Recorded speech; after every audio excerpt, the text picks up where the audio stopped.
जनपद के जितने भी मतदाता थे सातों विधानसभाओं में, उनको बीएलओ द्वारा एनुमरेशन फॉर्म्स वितरित किए गए और वापस एनुमरेशन फॉर्म्स भरकर जो मतदाताओं द्वारा वापस लौटाए गए उनको डिजिटाइज किया गया।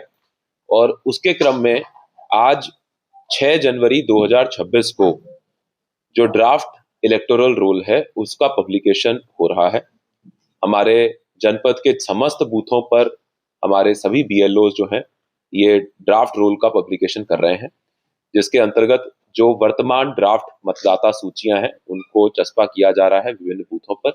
और साथ ही साथ हमारी जो राजनीतिक दल हैं, मान्यता प्राप्त राजनीतिक दल, उनको भी इन ड्राफ्ट वोटर लिस्ट्स की जो प्रतियां हैं वो भारत निर्वाचन आयोग के निर्देश के क्रम में प्राप्त करवाई जा रही है।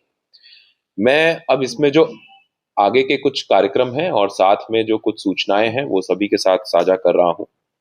मैं ये बताना चाहूंगा कि विशेष प्रगाढ़ पुनरीक्षण का जो नोटिफिकेशन 27 अक्टूबर 2025 को जारी हुआ था, उस समय जनपद सहारनपुर की 7 विधानसभाओं में 26,42,675 मतदाता थे।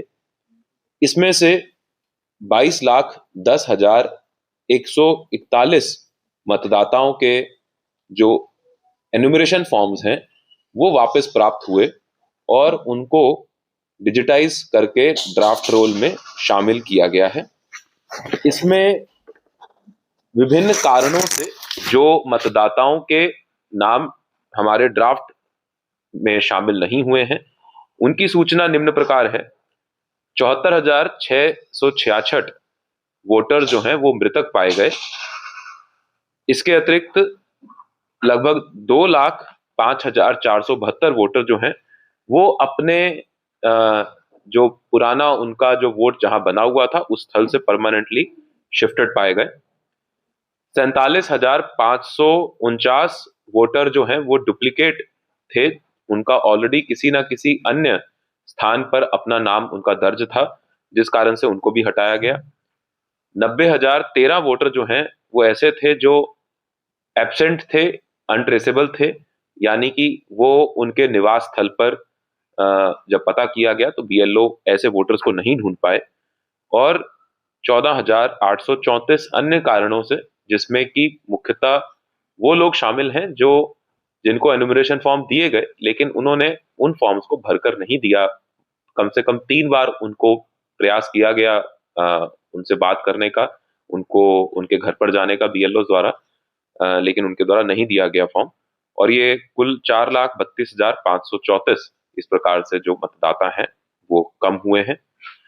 अभी ये ड्राफ्ट सूची है और इसका आज प्रकाशन हो रहा है।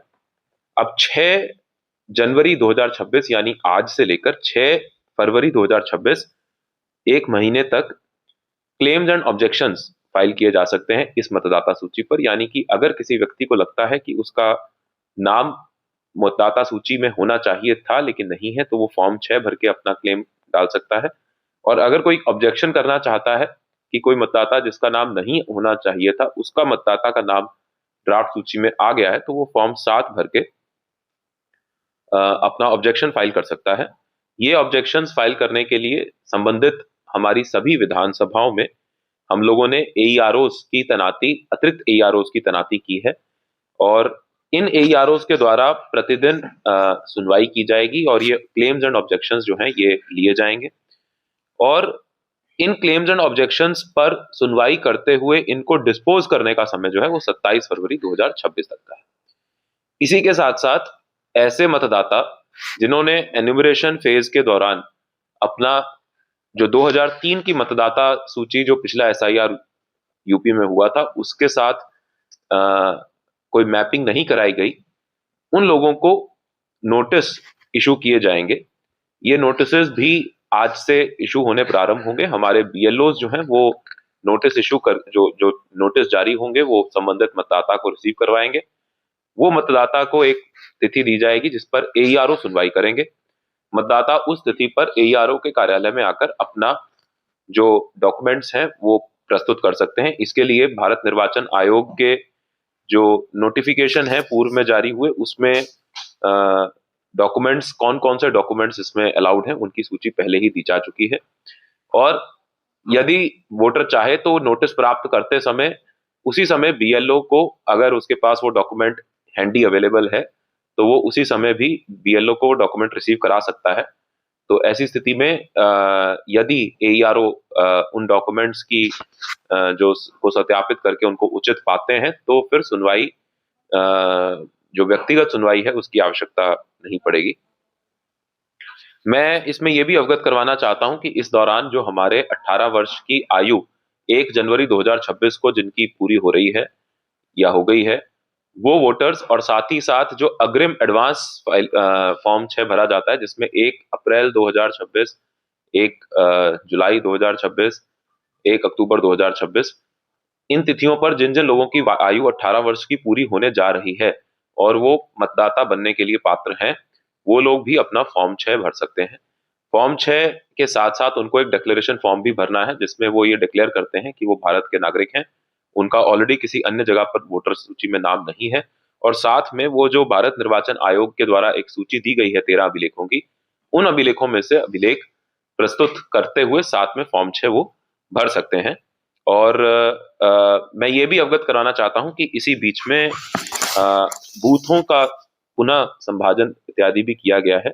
हमारे जनपद में 27 अक्टूबर 2025 को 2718 बूथ थे, लेकिन क्योंकि भारत निर्वाचन आयोग के निर्देश थे कि 1200 से अधिक मतदाताओं वाले बूथों को 1200 तक ही लिमिट किया जाना है, तो ऐसी स्थिति में कुछ अतिरिक्त बूथ बनाए गए हैं और आज 3018 बूथ हमारे जनपद में संभाजन के बाद हैं, जो 300 की संख्या इसमें बढ़ी है।